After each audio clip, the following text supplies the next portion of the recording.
আসসালামু আলাইকুম সুপ্রিয় নবম এবং দশম শ্রেণীর উচ্চতর গণিতের শিক্ষার্থীরা, আশা করি তোমরা সকলে ভালোই আছো। আজকে আমরা উচ্চতর গণিতের অনুশীলনী 2 এর 13 নম্বর অঙ্কটির ক নম্বর সমস্যাটির সমাধান করব। চলো আমরা দেখি অঙ্কটিতে কি বলেছে। Function of P A B C equal to a plus b plus c into ab plus bc plus ca. Q equal to a inverse 3 b inverse 3 plus c inverse 3 plus minus 3 a inverse b inverse c inverse. ক নম্বর, function of p abc চক্রক্রমিক ও প্রতিসম রাশি কিনা তা কারণ সহ উল্লেখ করো।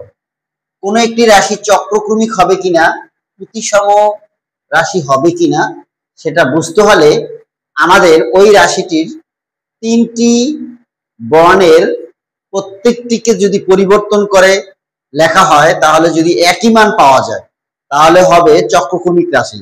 আর যদি যে কোনো দুইটা রাশি বিনিময় করে, যেমন ধরো a equal to B, B equal to A, বসানোর পরে যদি আবার সেই আগের মানে ফিরে পাওয়া যায় তাহলে আমরা বুঝবো সেই রাশিটি প্রতিসম।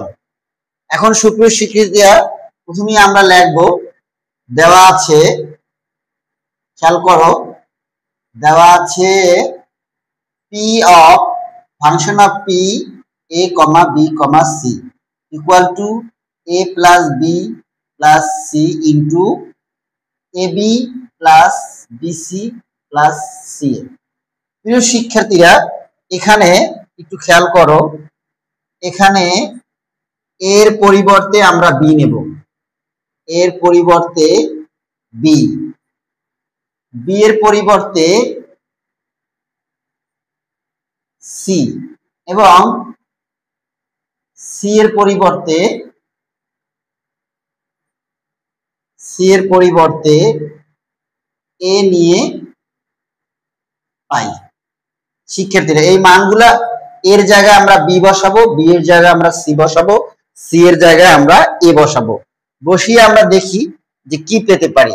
প্রিয় শিক্ষার্থীরা দেখো, পি অফ এর জায়গায় আমি বি নিলাম, কমা বির জায়গায় আমরা সি নিলাম, সির জায়গায় আমরা এ নিলাম, ইকুয়াল টু এর জায়গায় বি, বির জায়গায় সি, সির জায়গায় এ, ইকুয়াল টু এর জায়গায় বি নিলাম প্লাস বির জায়গায় আমরা নিলাম সি।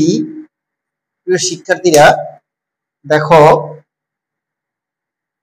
প্লাস বির জায়গায় সি প্লাস সির জায়গায় আমরা এ নেব, ইকুয়াল টু এর জায়গায় বি ইন্টু বির জায়গায় সি, বির জায়গায় সি ইন্টু সির জায়গায় এ প্লাস সির জায়গায় এ ইন্টু এর জায়গায় বি। দেখো শিক্ষার্থীরা, A plus B plus C into, এখানে আমরা এ বিটা আগে নেই, এ বি, তারপরে এই যে বিসিটা আগে নেই, প্লাস এই যে সি এটা আমরা নেই। তাহলে আমরা দেখতে পাচ্ছি যে function of P B C A যে মান আমরা পেলাম, এই মান চেঞ্জ করার ফলে সেটাই আবার আমরা function of P A B C তে A plus B plus C into A B plus BC plus C পেয়েছি। সুতরাং আমরা বলতে পারি এই রাশিটি একটি চক্রক্রমিক রাশি। তাহলে আমরা এভাবে লিখব। শিক্ষার্থীরা দেখো, এখানে এই যে কিউ এর মানটা দরকার নেই, কারণ আমাদের পি এর মান বের করতে হবে। এটা মুছে দিলাম। তো আমরা বলতে পারি অতএব P of A comma B comma C equal to P of B comma C comma A. অতএব P of A B C একটি চক্রক্রমিক রাশি, চক্রক্রমিক রাশি। এখন এই রাশিটি প্রতিসম হবে কিনা সেটা আমরা দেখি। আমরা যদি যেমন P of A comma B comma C equal to আছে A plus B plus C into A B plus BC plus C A, এই জায়গায় যদি আমরা এর পরিবর্তে বি, বি এর পরিবর্তে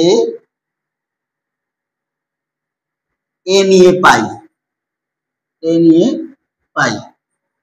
প্রিয় শিক্ষার্থীরা দেখো, তো P পি অফ এর পরিবর্তে বি, বি পরিবর্তে এ, আর সি তো আসি, সি এর কোনো চেঞ্জ করলাম না আপাতত। এর পরিবর্তে বি, বির পরিবর্তে এ প্লাস সি, এর পরিবর্তে বি, বির পরিবর্তে এ যোগ বির পরিবর্তে এ ইন্টু সি যোগ সি ইন্টু এর পরিবর্তে বি। তাহলে শিক্ষার্থীরা এটাকে আমরা লিখতে পারি A plus B plus C into A B, বিসিটা আমরা আগে লিখবো প্লাস সি এ। এইরকম ভাবে দেখো শিক্ষার্থীরা, এই দুটো মান চেঞ্জ করার ফলে আমাদের সেই আগের মানই আমরা ফিরে পেয়েছি, A plus B plus C into A B plus BC plus C, A plus B plus C into A B plus BC plus C. তাহলে আমরা বলতে পারি এই রাশিটি প্রতিসম। তারপর আবার যেমন বির পরিবর্তে যদি আমরা সি নেই, আবার সির পরিবর্তে যদি আমরা বির পরিবর্তে সি, সির পরিবর্তে যদি আবার বি নেই, আবার আমরা সির পরিবর্তে এ, এর পরিবর্তে সি নেই, তাহলে আমরা একই মান পাবো। এরকম ভাবে বি এর পরিবর্তে সি, যে কোনো দুইটা মান পরিবর্তন করলে সি এর পরিবর্তে বি, এর পরিবর্তে সি এবং শিক্ষার্থীর এবং সি এর পরিবর্তে এ নিলেও একই মান পাওয়া যাবে,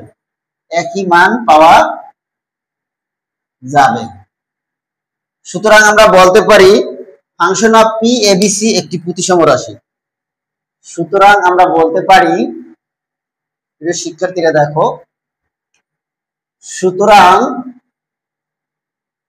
আমরা বলতে পারি P of A B C একটি প্রতিসম। শিক্ষার্থীরা আজকে ক নম্বর সমস্যাটির সমাধান আমরা করলাম। আগামীকালকে আমরা খ নম্বর সমস্যার সমাধান করব। তোমাদের যদি চ্যানেলটি ভালো লেগে থাকে তোমরা দয়া করে সাবস্ক্রাইব করবে, তাহলে তোমাদের কাছে নোটিফিকেশন চলে যাবে। ধন্যবাদ।